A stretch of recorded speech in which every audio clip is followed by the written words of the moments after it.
Hi, everyone, and welcome to today's presentation, Understanding Your Costs in an Evolving Payment Environment, Session 2, Setting Up Your Internal Systems. My name is Chloe Setsos, and I am the Program Coordinator here at Capital Link, and I'd like to thank you all for joining us today. Today's presentation will last 50 minutes with 10 minutes for questions at the end, but feel free to ask questions throughout the presentation in the chat box located in your GoToWebinar toolbar on the right-hand side. A PDF copy of today's slides will also be available for download through the handout section of your GoToWebinar toolbar, as well as on our website after this presentation concludes.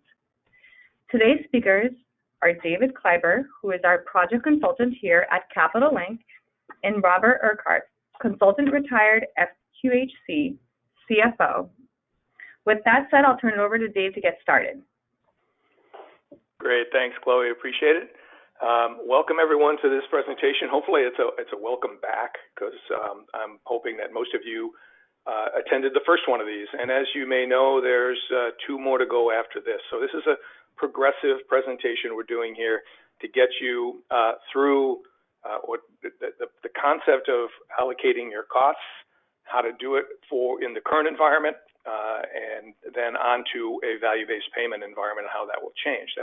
That's the future that we'll be doing those in April, and well, actually two of them in April. So this slide, the cost.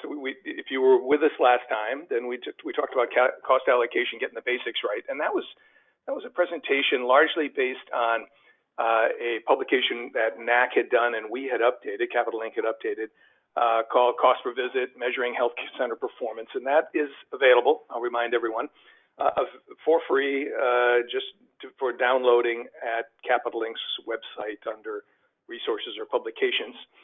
You can find that. So if you're interested in that piece or you want that reference, you can go back to it. Next slide. So today's topic is largely going to be about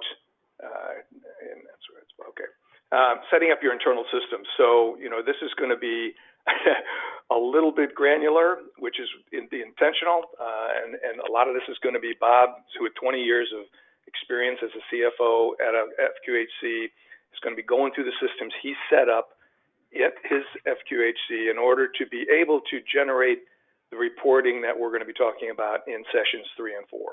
So this is pretty much the basics. You got to have this or something close to it. Now, I will say this before we even get started. Don't get too, if your systems are not where they are yet, if you're seeing stuff here on the screen you can't do, that's okay. You can get there. Bob worked on it for 20 years, and we were just talking about before this thing started that was still working on it, up to the day he retired. So this is the kind of, it's a working process, and you'll hear that as he walks forward here. So next slide, and I'll hand this over to Bob to get started. Hi, good afternoon, everybody. Welcome back, as Dave said. Just as a general statement, what I'm going to be sharing with you today are things that we did at my health center, which was Greater Lawrence Family Health Center in the Boston area. And they've been very generous in letting me use a lot of their information for these sessions. But and as Dave said, I'm not saying to you that you should be able to do all of this today. I think that I want you to see the kinds of things that you need to be able to do to know your numbers better than anybody else knows them, and then to use those numbers, whether it be negotiations with payers or whether they be negotiations with state people or grantors. What we're going to talk about today is what you really need as the basis for that, and then, as Dave said, we'll build on that going forward. So if you look at things to consider for capturing costs, I've 4 bullet points. I think system capabilities is key. The first thing you need to do is assess what is your system capable of doing today. Everyone has a general ledger system. Everybody has a payroll system. Everybody has an EHR and a practice management system. They're all different. Like my health center has Sage, we had UltiPro human resource system, and we had GE Centricity for EHR and practice management. Finding what those systems all can do individually, what their capabilities are, what you can do with those systems, and then how do you bring all that together is a key consideration for how you're going to capture your cost. Staffing is a key consideration, and not so much in the sense of how many people you need It's what kind of people do you need? And the stuff that I found over the building of all of this is that our staff numbers didn't dramatically increase. We grew from 80,000 encounters when I first went there to 280,000 when I left. The finance department had 9 people in it. It had 6 when I got there, it had 9 when I left. Patient accounts had 10 people when I got there, it had 15 when I left. So it wasn't necessarily growing the number of people, it was what kind of people did you have? What were their abilities, what were their skill sets? And as time went on, we found that through attrition, we had to say, okay, well, based on what we want people to do, the kind of person we used to have doesn't get us there anymore. So when we go out and replace people, we're looking for different skill sets. So it's looking at the staffing, what you want them to do, what that skill set needs to be, and then putting the right people in the right places.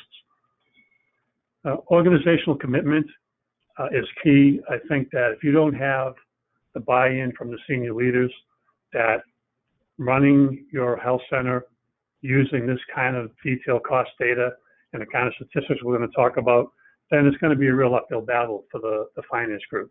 When I went to the health center, I think that they thought I was dropped in from Mars because I came from retail where we do all of this stuff. And as I tried to walk through it, I had a lot of resistance. But as time went on, and we as the finance group were able to prove how these helped and how they helped us make business decisions, and also how it helped us negotiate contract rates and GME payments for a residency program, people started to come around to the point where if we were late with a report, I was getting calls like, hey, it's 10 o'clock, where's the report? So you need to have that commitment, and it's up to the finance staff to earn that respect and to have the integrity of the numbers in the system to make people believe you. The other issue is defining your objectives. I think that that's a broad statement, but you got to be very clear on what it is you're setting out to do. You know, for example, better internal reporting system. Well, what does that mean to you? To me, it meant being able to have internal reports that told me at the site, department, program level exactly how the organization was running. If there were things going well, where were they going well? If the things weren't going well, where did we need to put attention on it? So getting the management reporting to understand the financial position was key. Another objective might be, you know, ability to prepare financial projections and budgets. You know, financial projections for, 3 years out and a budget for next year. And if someone comes to you and says, we're thinking of doing a service line, can you give us a projection of what that would look like? Be able to do that. And then essentially having the kind of reporting tools that you need to negotiate. So we start with the priorities for that.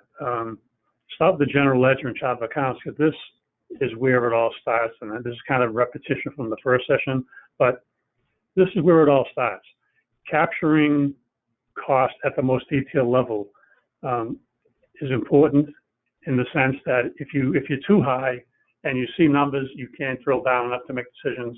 If you're really lost in the weeds, then you spend too much time getting through the weeds to really see the forest. So you got to find that balance between being the ranger in the forest up in the tower that sees the smoke 5 miles away. You got to be somewhere between that and on the ground where you can't see the smoke at all, if that makes any sense. But so I think you want to make sure that you can have your chart of accounts detailed to that level. I suggest that separating cost centers for all sites, departments, and programs is critical. A lot of times we'll get asked, well, if we have a deficit, where is it?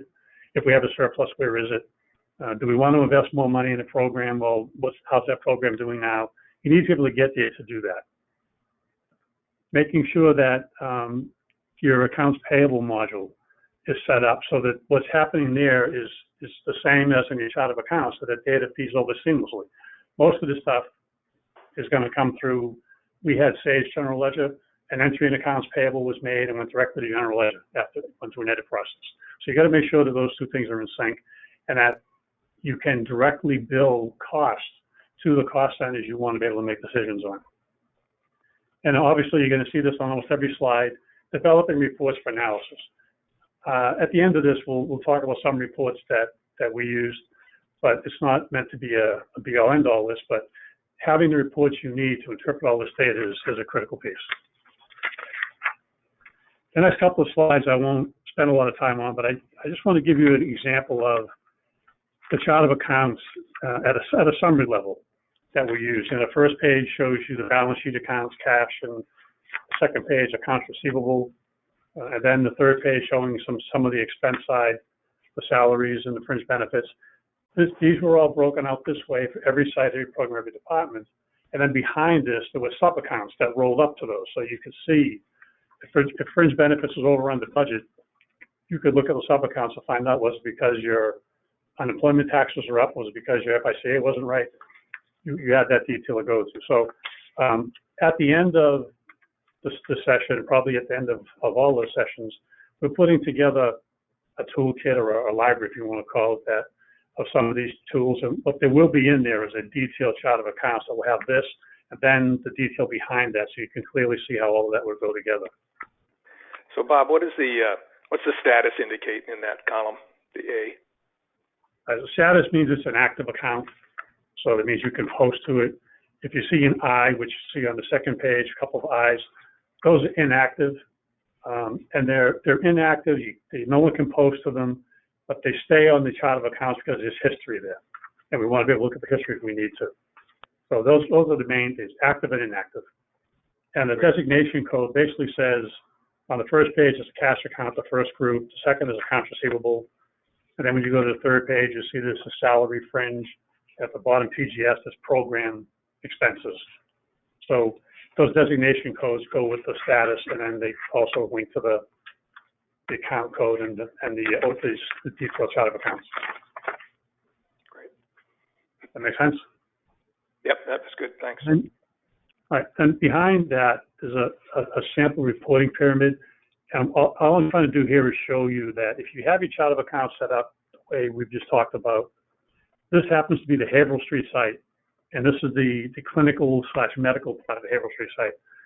So the program, medical program number 101, basically says at Haverhill Street, all of the costs for the medical services provided go into 101. And it's broken up by admin and facilities and all those different things you see. Location 11 is Haverhill Street. The grant column, the 999 means there's no grant funding for it. If there's a number like 320, that means it's a direct grant, and 319 with direct grants for that center. And then down below where you see the 800s and the 300s PSR, that's registration.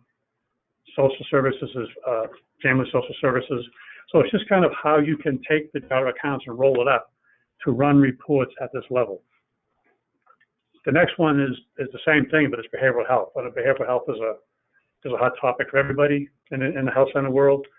We spent a lot of time on it, and we set up behavioral health to be its own program, its own department, spread across all the sites. So you can see the Haverhill Street site location 11 we just talked about, and the north site was 12, and the south site was 13. But it's basically saying all of the costs, all of the visits, all of the transactions that are related to behavioral health are going to this cost center, and that we can pull out reports to this level and be able to look at what sites are doing well, what sites aren't, and where do we need to focus our efforts.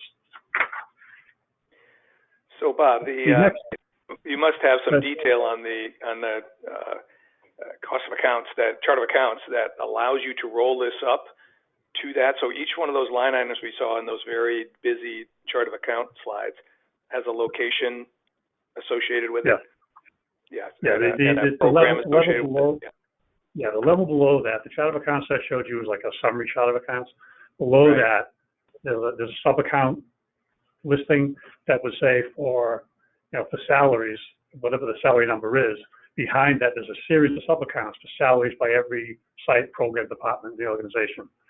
Fringe benefits, same way. So yes, and when you do the reports, you sit down and say, I want to roll up everything that's in location 11 that happens to be for behavioral health. So most general ledger systems have a report writer that is user-friendly. We'll get a little later on into this, how do we do some of this stuff. We actually used help from the consulting arms of our vendor partners to help us do some of the stuff, but it's all there to be rolled up.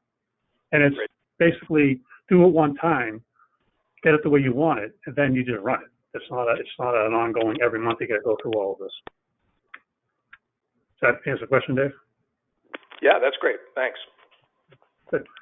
All right. So the next priority is obviously the electronic health record practice management system. Although there's not a true correlation to calculating cost that comes out of the EHR or the practice management system, there can be a correlation in the sense that some of the things you'll look at, like collection rate or denial rate and things like that, do have a cost implication. Because if you have a low collection rate, you've got to have more people to pick up the collections. That adds to your cost. If your denials are high, you want to do more research and track denials, you don't have quite the staff, that could add to your cost. So the correlation is, are you tracking things in the EHR and the practice management system that will allow you to see what your denial rate is, what your collection rate is? What are those things that could trickle over and have a cost effect? I think within our EHR, we had miscellaneous fields that we could go in and code what we wanted it to. Not many practice management systems have a column saying denials by reason with like 8 reasons.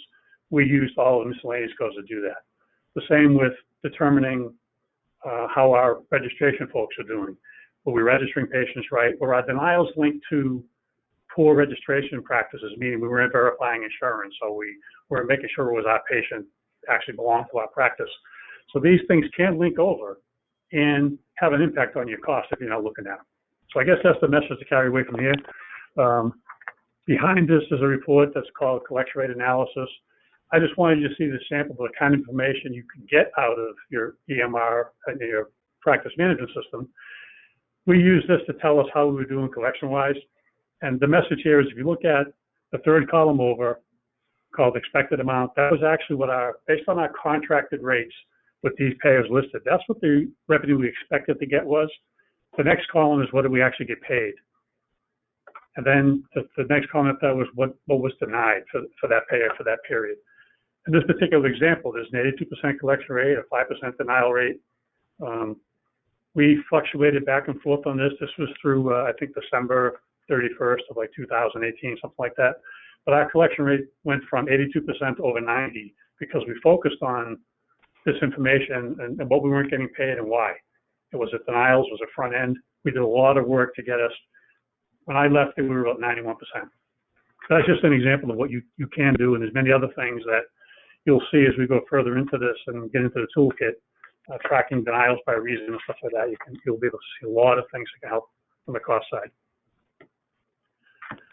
On the human resource and payroll system, in most places now, and I say that with my experience throughout Massachusetts and some at NAC, and if that doesn't apply to you right now, it can and will in the future.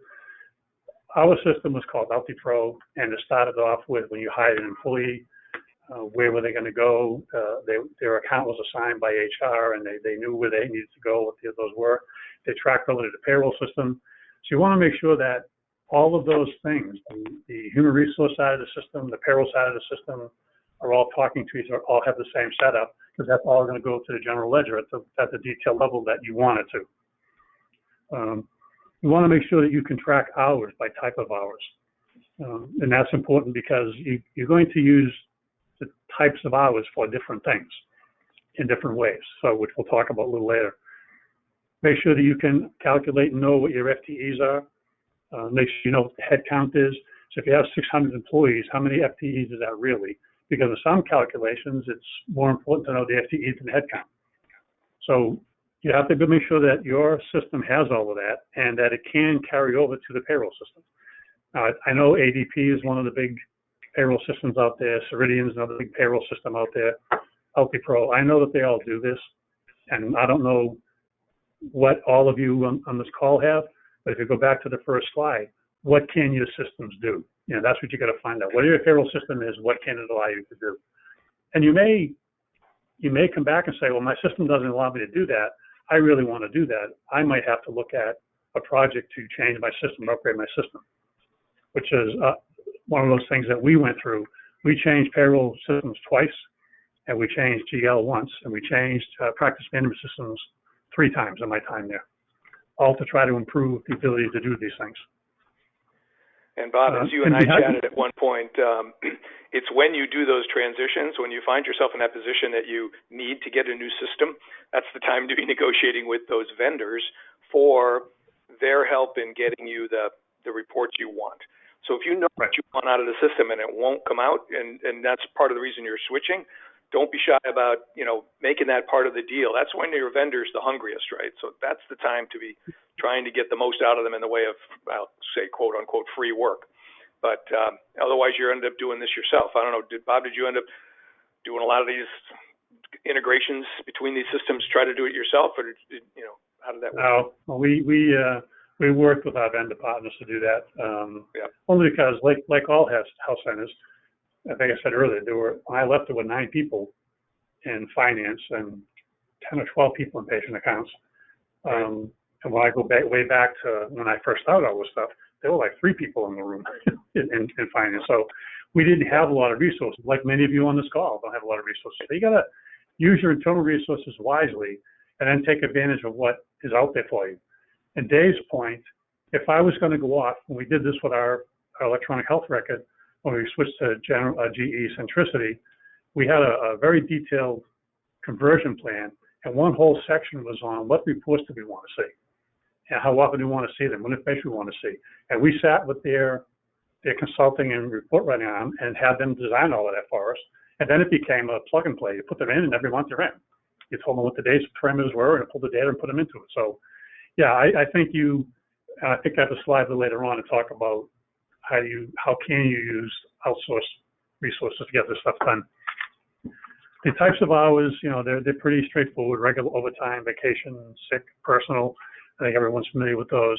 They become important when you want to do something like the next slide. We used to do an analysis, and they still do it, of how many FTEs and provider FTEs do we have, how many support staff people do we have. And if you look at this quick analysis we did, the first column is how many support FTEs we had from nursing and medical assistants, and PSR is our registration referral group. How many FTEs do we have there? How many provider FTEs do we have? In this particular case, we had a ratio of 2.8 to 4 to 2.84 to 1. Our budget was 2.5 to 1. So this particular site, Haverhill Street, is over budget. And then if you look at where on the other side, the targets, you can see where it is. We had, nursing was more than we thought, and we had a little few less people on the other side. But we used this to manage our headcount, to manage our FTEs. If someone wanted to hire somebody, they had to bring us the updated information on this to show us where they were going to hire and why. And if it was outside of the 2.5, we didn't let it happen. Now, this particular case, there's a correlation here to residency. Haverhill Street had 40 residents in it. So we kind of allowed them to be a little higher just because the residents take a little longer and they need a little more support. At our other sites, though, where there were no residents, we were very strict on the 2.5. Bob, before we move on to the slide, I wanted to ask about that have acutes line, because that's relevant a little bit to our sessions 3 and 4. Could you explain what is that? We called our walk-in patients acute patients. So the top line was Haverhill Medical and GYN and procedures. Those were all scheduled continuity visits. The acute line was someone just shows up today at 10 o'clock because they're sick and they're not scheduled. So we tracked that as a separate. We called it acute. Some people might call it walk-in. Some people might call it something else, but that was our label for it. But it's likely to be a visit in which you just have a provider who's kind of waiting and serving just that population within your waiting room, whereas the other ones might be more complicated visits because they were scheduled, they were chronic conditions or whatever, and might have more team members involved and more complicated costing, whereas the acutes, you're doing a lot of good work there, but it's a fairly straightforward visit. Is that fair to say? But yeah, for example, a continuity visits, the providers, we measured on a patient problem basis. That's how we budgeted, and that's how we measured where we were. Continuity of care, our providers average around 2.5, 2.6 patients per hour. On the acute line, it was close to 3.5, almost 4. Because the acute line, if someone comes in, they have a headache, they have a cold, you're going to see them 10, 15 minutes out they go, and you're going to have another person in the room. So you could see a lot more patients like that than you can on the continuity of care chronic side. So yeah, there was a difference and a different expectation as well when we did the budget side. To manage acutes, we had a rotating service where every provider at every site would do some acutes based on, a rotation. It could be one day a week, could be one day every other week, depending on how many we needed and how many they had. So everybody got to participate in that, what they used to call easy visits in my place.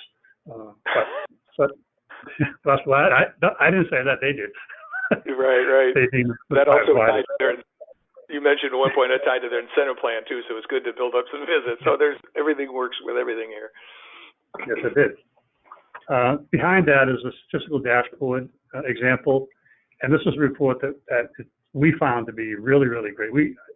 Myself and our CHRO, Emery Borghese, we put this together essentially in a very defensive posture. We get tired of being attacked by, the funds are being drained and we're losing money because administration and overhead expenses are way out of whack. And we're not, so we, on a very defensive posture, and I think some of the CFOs and finance people on this call can relate. We said, well, let's go see where that really is. And we put this together and we looked at it and said, wow, this is really great. Not only is it great to go in and say, no, we don't really do that. It was good to have for us going on a month-to-month basis. This report was developed and shared with the senior management team every month, and it was shared quarterly with every employee in the place. We had a quarterly presentation that we went out to the sites, and we shared all of the financial information with them, as well as other information. The CEO, myself, other senior managers, every person who worked in the health center saw this at least once a quarter. And I think that's a huge point to make there, Bob, because it's this information that you develop within your finance group. We'll talk about reports later on here, and a lot of them never get out of the reports you wanted to see as CFO, but they might not necessarily see the light of the entire organization. But the sharing of information is key, or else it's just within your little world, and you can sit and say, oh, we're fine on this, but no one else knows. So it's really important that you figure out. Right. If the staff at any level, and believe it or not, I mean, I'm sure that I'm not unique in the sense that when we were doing this, even at the senior level, there were people saying, I don't believe it. I don't believe it. You get too many people in finance. You get too many people in human resources. Why are you that many people? And you go back and look at it. We broke it down. You can see the head count. You can see the total compensation, the total percent of expenses. And this was eye-opening to a lot of people. That really isn't there. And yeah, okay, so Urquhart's driving an Infinity, but that's not because he's getting rich off the 3.5%. It took away a lot of the misconceptions and a lot of the myths. And we found that sharing this with every employee in the place was invaluable, as sharing the income statements were. Because to some extent, it tells the employees that you trust them enough with this information, because anybody with a calculator can start doing average pay per position here, which is, that's, everyone's always interested in that kind of thing. But, generally, it's information you wouldn't necessarily want everyone to know, but this is a matter of trust you're putting out there. So anyway, Well, yeah, we looked at it as these are the people who work for us. We're asking them to do a lot of work. We're asking them to make a lot of sacrifices for the good of the organization. This is the result of your work. Yeah. And if we go back to you and ask you, we need a little more, you can see why we need a little more. So we were trying to create this. We're all in this together. It's not just the finance people. It's not just the doctors. It's not just the human resources. It's everybody. It's the facility people who clean the place. It's the nurses, the MAs, registration people. So we wanted everybody to know how we were doing and what their contribution to it was. So the next couple of slides are sample income statements, and the basic difference is the first couple of slides are a summary statement. This is what I used to present to the board. It showed things at a high level. This was also what we presented to the sites. Again, at those quarterly meetings, every site saw this, the total company, total organization, and then every site saw their own. There was an identical statement to this for every single site, every program, every department. So we started out with this, and then we showed, if I was doing the presentation at Haverhill Street, the second slide would be the Haverhill Street version of this, so everyone knew as we went through it. It's pretty straightforward, so I won't. The only thing I'll point out, the revenue per visit and the expenses per visit, that was just a global number we used to kind of tell us if we were okay. That's not really the true cost per visit. There's a different calculation for that, which we'll see a little later on. But that was just to give us a sense of were we okay or not. Behind this is this income statement detail. And this basically says, behind every one of those lines in that first report I showed you, there's all this information. And this has a different audience. This audience is mostly the finance people, patient accounts people who are responsible for explaining the variances on the further version. So I just put these in to give you an example of what the detail looks like. I also think there's a thing you can click on, a button you can click on at the bottom that will bring up an actual detail statement where you can see all of this, the full detail, if you're interested in doing that. So that's just to give you that example. The next slide is talking about allocating overhead costs. So that's another hot button topic. How do you get there from here?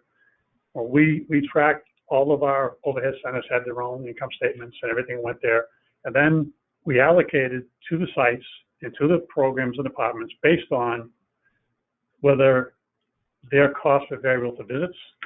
So you can see medical records, site administration, site operations, patient billing.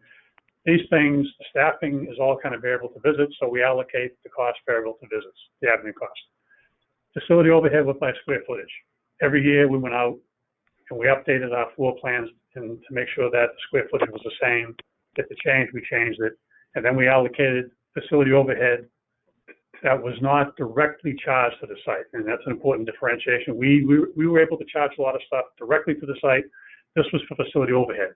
Facility director and supervisor, people like that didn't have a home other than administration. And then central admin, you know, this is a list that, again, not all inclusive, but these are the overhead centers: finance, security, development, information systems, that were then allocated as a percent of expenses to total expenses. So it's a basic calculation. Most of you know that you either have a accrual method of accounting or a cash method of accounting, and HRSA and other regulatory agencies will tell you this is how you have to do these allocations based on that. So it's pretty straightforward. So Bob, did you ever run into situations where the units, if you would, like have you know, the Haverhill location would come back to you saying, "Oh, what's this allocation of overhead? We're getting too much of that. It's making us look bad," because it feels like us versus them to some extent when they're out in a particular clinic. Was it important for you to be able to go through this with them, how overhead was uniformly calculated and distributed? Yes, we did a presentation every year right around budget time. We had a training session that was mandatory for all budgeting managers to come and walk through how we were going to do the budget. We didn't change the budget process a whole lot year to year, but we made everybody come in. It was a refresher. You only do it once a year. Let's just remind you how to do it. And then we would do a separate session that was strictly on how we allocate overhead.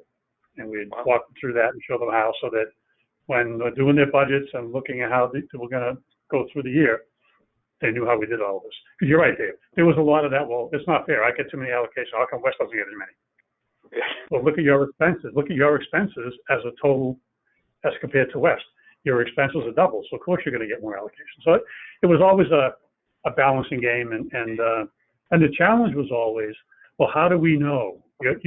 You know our patients per hour, you know our quality scores. You're always honest about how do we know that finance doesn't have too many people? How do we know IT doesn't have too many people? And that goes back to that report we looked at a few pages ago. And then there are also some standards. We also were able to find some national standards through NAC and MGMA that told us how many people you should have based on your size. So we did a lot of time and effort into, and I guess almost sounds defensive, but I looked at it more as being open and honest. Look, this is what the numbers are, and this is how we compare to other health centers. This is how we compare across the spectrum, and we manage our people. We're actually doing it with less people, or in this case, it's with more people, and here's why. So yeah, it was very open. It was very important to have that total transparency. I really believe strongly in that. The next slide, cost per visit summary. You know, some of this is kind of what we talked about in the first session, but this is a summary slide that says, if you know your total visits and your total patient count, and you have all your costs reported properly, which we've already done that, we have the chart of accounts set up on a per visit basis, and this is important in the fee-for-service world. You know, this is how many visits you had, and here's what your cost per visit was for each of these categories: direct provider, which is the physician in the room, medical support, MAs, nurses, registration, all those people providing a visit. enabling services, family social services, overhead we just kind of talked about. And then the total cost of it is $161. Then if you take that for this period of time and say how many discrete patients came in that period of time, there was 68,000 discrete patients came in that period of time. So if the patients came in on average 1.2 visits per month, which 0.2 is kind of how you get there is statistical, but obviously patients were coming more than once. So this was a good tool to see that and to see what the patient per patient was. When we went to our ACO, we were negotiating with the Medicaid people at the state level what our per member per month should be. And we argued back and forth, but because we could show them this, and we could show them this over time, we did a little better in terms of what they were willing to talk to us about. So this is an important thing. And it's also, no matter what the reimbursement method's going to be, being able to measure your cost at these two levels, that's really what it's really going to be. The cost per patient might change if you have a more chronic, like asthmatic patients, diabetic patients. But if you have that in your chart of accounts, you can get it from there. So that's one version. And then behind it, this is a repeat from the first session, which I won't bore you with. But essentially, if you look at the NAC bulletin that Dave and other folks put together, this breaks out the cost per visit detail. We did this in my health center every month. And once again, it went to the senior management team, and the total went to every site. And behind this, we had this for every site. So every site could see what their cost per visit was and what their detail was. So again, an important tool for us to manage by and measure by, and also to show all of our staff members how things are working out, what the costs were. All right, so now we switch gears a little bit and talk a little bit about reporting. I will paraphrase this by saying that these are suggested reports, and they're suggested based on my personal experience over my life with the health center, the things that, as time went on, what I thought was important, not important, kind of changed. But there were certain things that were constant for me. So as I walk through these, this is not meant to be all-inclusive. This is not meant to be a dictate, and you better do all this. If you're not doing this, you're not doing the right things. This is kind of a guide for what I think you should be looking at. If you don't have the CFO, then okay, who's your most senior person in finance? Is it a director of finance? Is it a controller? Is it an accounting manager? Just substitute those titles for here. When you get into some of the other ones, you get into the director of finance. Well, you might not have a director of finance. You might have a controller, and you might have a accounting supervisor. Whatever that appropriate leader of that group is where those reports should be looked at. That makes sense, okay? So if we go through them, the ones in green were the ones that I thought were very important. Knowing my cash position every day was important. It was very, very, very, very important when I first went there, when we only had like 5 days of cash on hand. And I used to sit every Friday and try to determine who we're going to pay this week or we're not going to pay this week. And it became a little less important when we got better and stronger, and we ended up with 80 days of cash on hand. But I always wanted to see where the cash was coming from and how much we were spending and what I'd pay as a cash on hand. So we had an activity report that showed that very clearly. It probably took me 5 minutes to look at it every day, unless I saw something that was really crazy. Third-party collections, sometimes I looked at it, sometimes I didn't. That wasn't that important to me daily. New employee list was important to me because I just wanted to see where we're adding people. Are we adding doctors? Are we adding administrative people? Are we adding MAs? This was something that the CHRO and I looked at. And again, I'm going to say that if I spent 10 minutes on it, it was a long time, unless there was something I really questioned. The terminated employee list was a weekly report. I would scan it, but I wouldn't spend a lot of time on it. Only because in the monthly reports, you get to see all it anyway, so further down the road for me. Visits by site and program, I think we've talked about that a lot. That's the lifeblood, of every organization. What's your volume, and are you seeing enough patients to, first of all, to keep your patients healthy and to make sure your patients get the care they need, but also are you seeing enough patients to generate what you need in revenue to run your center? The head count and FTE report I looked at every week, and the clinical hours worked at every week. And we actually had a summary report that put all this together, that told us that. So I had a separate report of each of those, but then we had a separate report that we put together that went out to the sites. But it was important to know how many people work here today, or at that period of time, at the end of a given month, how many FTEs was that, and where did they work? And then the clinical hours work was very important in determining whether you're on budget and not, or on target or not. Sometimes the explanation for why you were ahead or behind on your revenue expectations were there, clinical hours work. So Bob, did these reports just talk about that week, or were there trend lines? Did they go back a certain number of weeks or months? I mean, was there some notion of a change? They had week, month to date, year to date. Okay.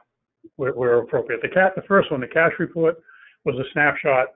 That was a weekly report. It said, so it kind of built as the week went on. When you got it on Monday, you had the carry forward balance and Monday's activity on Tuesday.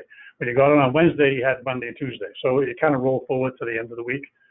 The others, where applicable, you would have the current week, month to date, year to date. Like on a lot of the visit reports and the visits by site and program, headcount was a snapshot. Clinical hours, snapshot. So it just told us how many hit today. And a lot of this will be dependent upon what do you really want to know. Do you want to know more than that? Then you can know. If you've got the set up the way we're suggesting, you can know much more than this. But we tried to keep it at a level that was manageable, if you want to call it that way. So when you get into the next group for the CFO, I think some of this is pretty straightforward. The income statements by site, department, and program, and looking at third-party accounts receivable aging analysis and reserve analysis.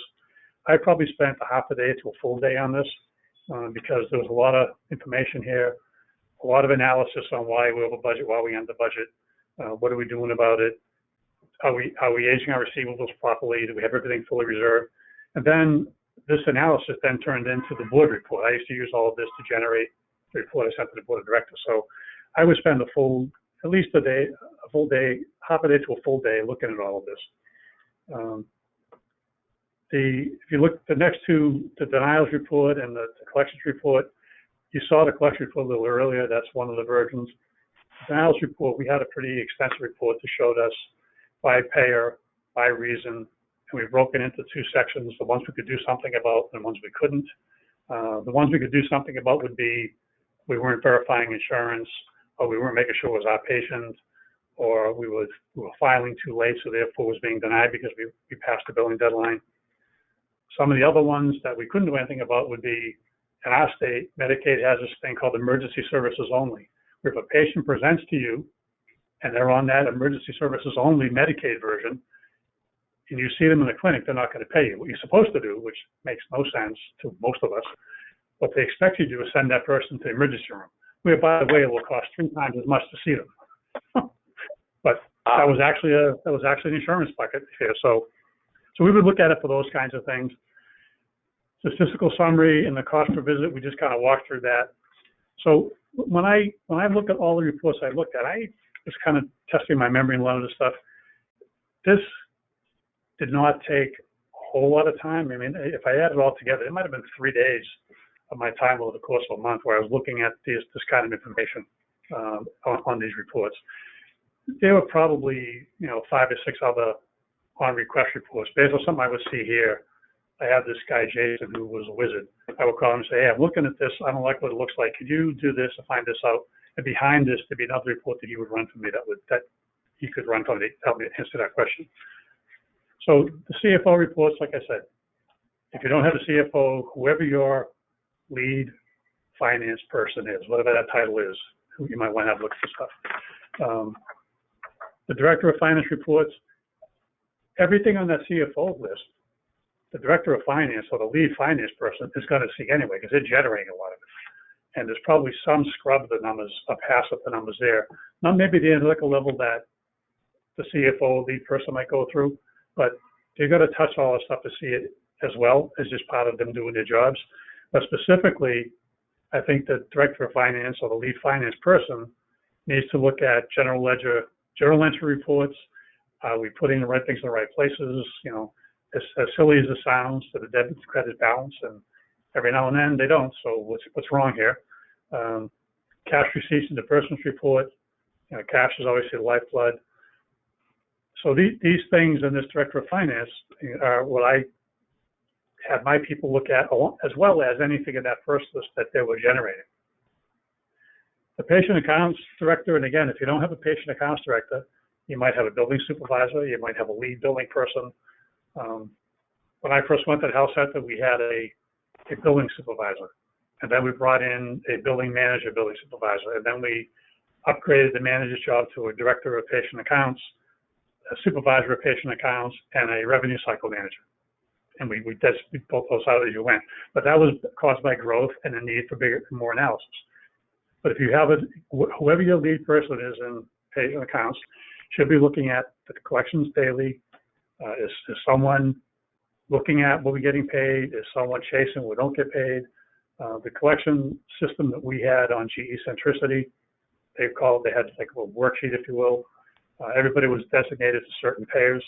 You would come in, log in the morning, and a screen will pop up and tell you, if you're a Medicaid person, here are the accounts you better look at today because they're going to age out. And so these are the calls you want to make today. If you're the self-paid person, God love you, you would losing your mind try to chase people, but the same premise. So it's what are you looking at every day to make sure that we're maximizing collection opportunities. The other thing for the patient accounts person that I focused on was the denials by reason.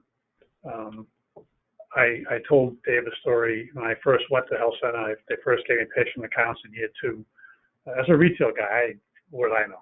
So someone said to me, I asked them, there's a big stack of paper in the corner, and I asked what that was, and they said, well, those are the denials. I said, what's a denial? So that's what someone doesn't pay you. I said, well, why don't they pay you? Why would someone not pay you? So we did the work, it's our patient, they don't pay us. Why? Well, there's a whole bunch of reasons. Well, how would I know that? Well, at the end of every report, they show you all the reasons. So do we have any place where we look at all that?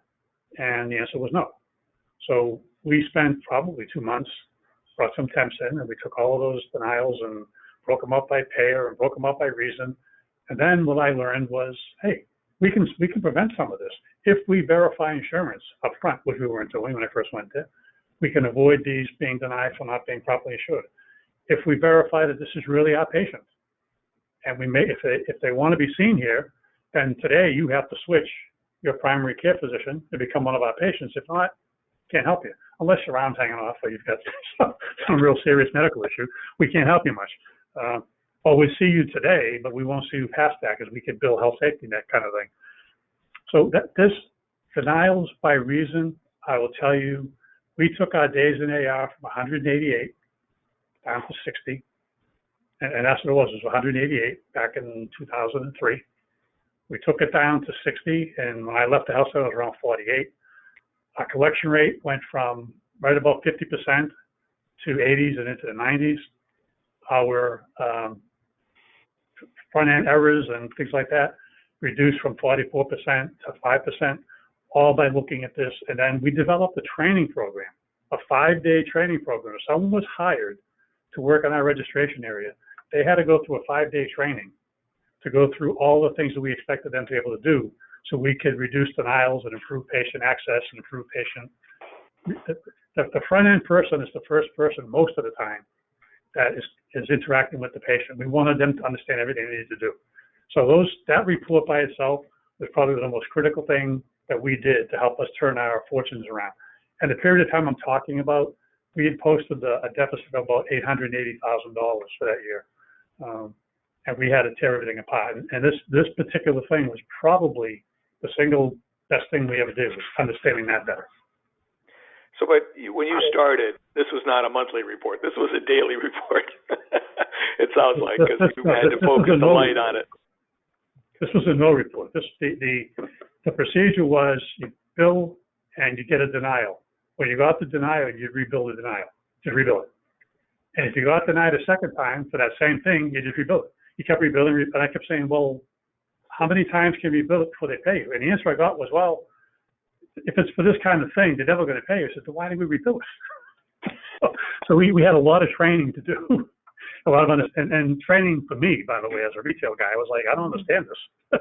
Yeah, right. So I think what I would summarize up by saying is that, you look at the reports, these are suggested.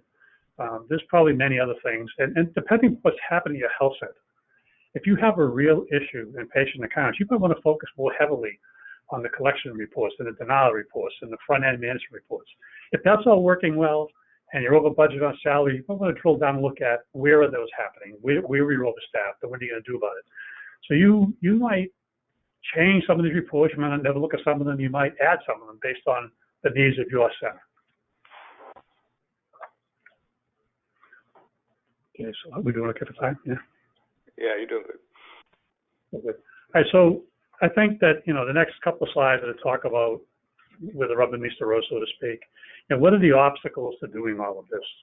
And what are they real, or are they imagined, or are they somewhere in between? I think that, again, what I'm saying to you here is the kind of things that we ran into the health center. We don't have the staff for the time. And I am sure that as all of you are sitting here looking at this, you're saying, whoever this guy is, he's out of his mind. We don't have the people to do all of this. And I am out of my mind, I'll grant you that. But there's a way to get here. And I think it's not necessarily do you have the staff to do all of this all at once. You probably don't. But it's what are the pieces? How do you want to prioritize what you want to do first? And again, I'm saying to you, get your general ledger and cost of accounts first. That's the first thing. So do you have the staff and time to do that? You have people in accounting and in finance. Those are the people.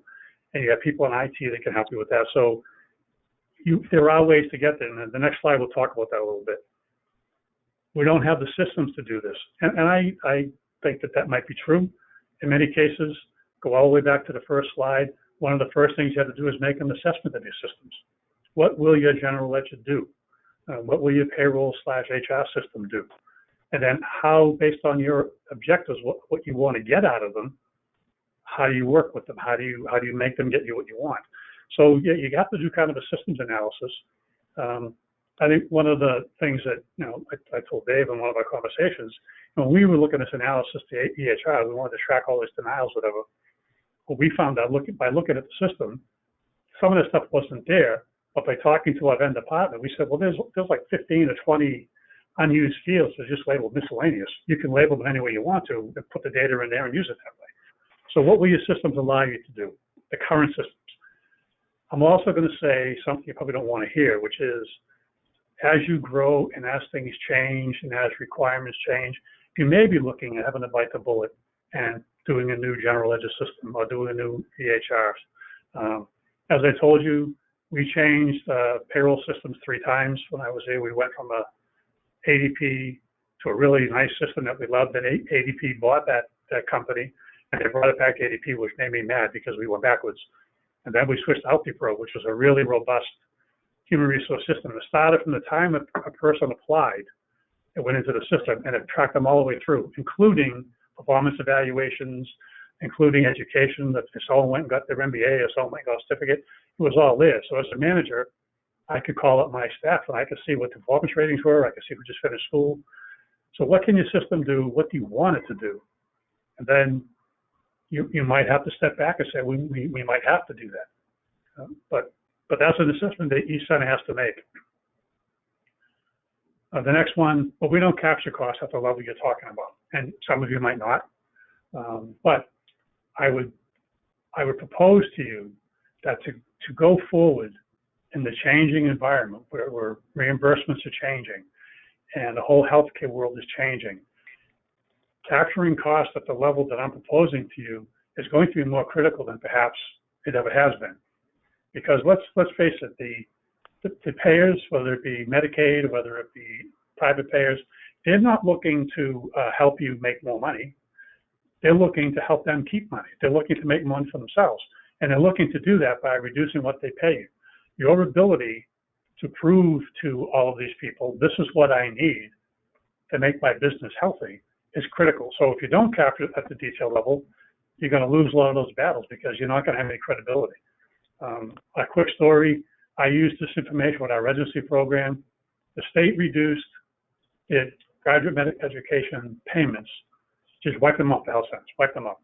And for us, it was a huge hit. It was a $900,000 loss, huge hit. We went to the state, to the Director of Health and Human Services, and said, this is not fair, this is 40% reduction, you can't do this. Her response to me was, well, how can I know it's 40% reduction? No one can tell me what their real costs are of residency. I opened a folder that had those income statements I showed you earlier, just for the residency program, saying, here's our residency for the last 3 years.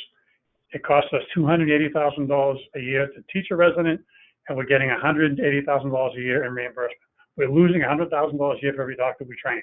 It's not viable. You need to reinstall the GME. They didn't do it right away, but over the next 3 years, they put it back in chunks. So it becomes important to be able to prove those points.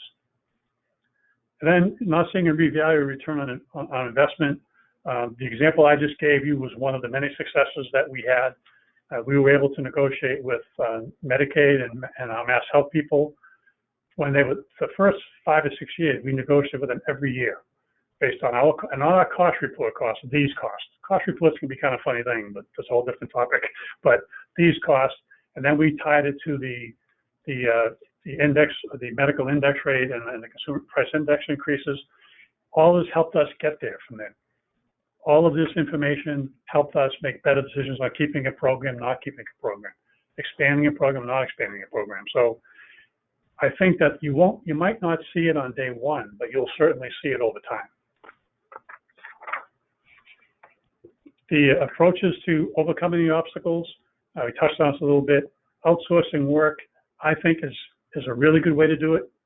But I also think that you need to be targeted when you do that. For example, when we worked on the EHR, we worked with their consulting group. They came in, we told them what we wanted to do, how we wanted to do it, and they did all the program. And they come back to us and say, here, is that what you want? And we'd say, yeah, well, we'd like this column there, that column there, or can you do this? So we use them simply because they know their system better than we do. We didn't have the time. If you go back to the first slide about do you have the time? No, we didn't have the time. But more importantly, we didn't have the expertise to do it right. So using your vendor partners, using the people who do your payroll system, using your general ledger system, we used all of those people to help us set the system up the way we want it, run the report. So it's a very good use of outsourcing. Using temps and other consultants at key points is good. Once again, you have to know specifically what you want them to do. I think that bringing a temp in who understands patient accounts and putting them upstairs to go through a pile of denials and do that spreadsheet for you is a good use of that. Having analyze payment variations by payer is a good way to do that.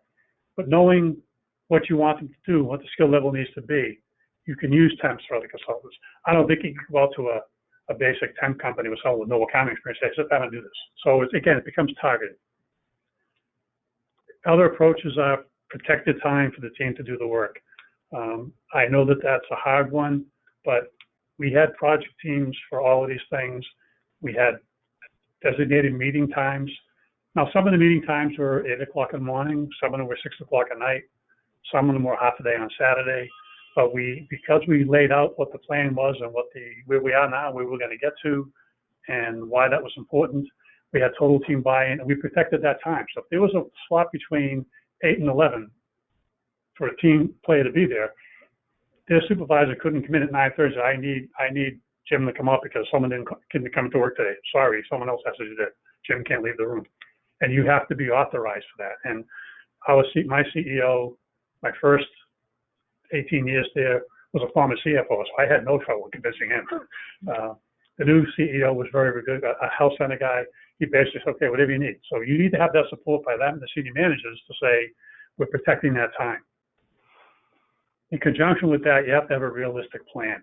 You can't sit there and say, I'm going to put a new payroll system in 2 weeks. No, you're not. It's not going to take a year either. So you need to look at your payroll vendor, who you're buying the system from, and then put a realistic plan of what the steps will be, who the project leader is, who's responsible for that step, and what are the timeframes. Now, Gantt charts are good for that. There are other things you can do. Someone asked me in the first session, they have examples. I can probably get you one, but depending upon the system, the example is a little different. But making sure you knew what you wanted to do, and then you stuck to that plan. The only way you wouldn't stick to the plan if you learned something new and you said, oh my God, if we do this, we're going to be missing something really big. We're going to go back and revise our plan, but that's okay. The plan can be a living document, but you got to stay true to, I'm starting here, I'm going to end here, and here, if you go on that critical path, here are the benchmarks I have to hit. I might branch off. If many of you are familiar with a critical path flow diagram, you have these key benchmarks you have to hit. Then it looks like a fish skeleton. All these things will branch off that you have to deal with to get to that critical, and they may grow as you go along. But you have to manage it and stick to the plan best you can. And then another way to overcome some losses. What's that? So we got to just go on to the next slide so we can I think that's the last one. Yep. Okay, so I can go through this pretty quickly. Things to consider. There's a lot of stuff to do here, and one of the things that you have to be aware of is what's the difference between perfect and good? How do you balance that between perfect and good? Perfect meaning every single thing you do, is going to be 100% perfect 100% of the time. I'm not sure that's a realistic goal. I also don't think 50% of the time is okay either. I think that how do you balance perfect versus good as you develop all these internal systems, and that will drive a lot of your decision making. If you get something to the point where it's, I don't know, 85% there, but you can look at that and say, but if I know that, even at 85%, I can make a good judgment, then you're done. Move on to the next thing. If not, then okay, keep working that. You reach that point where you think that's where you need to be. What reports and tools and metrics will we need? We've kind of walked through a lot of this stuff. I think that you just got to decide, as I said earlier, what do you want to know? When do you want to know it? That'll drive what that looks like. At the end of all of these sessions, we're going to be giving you some toolkits and some ideas for what those might be. The last two are very important.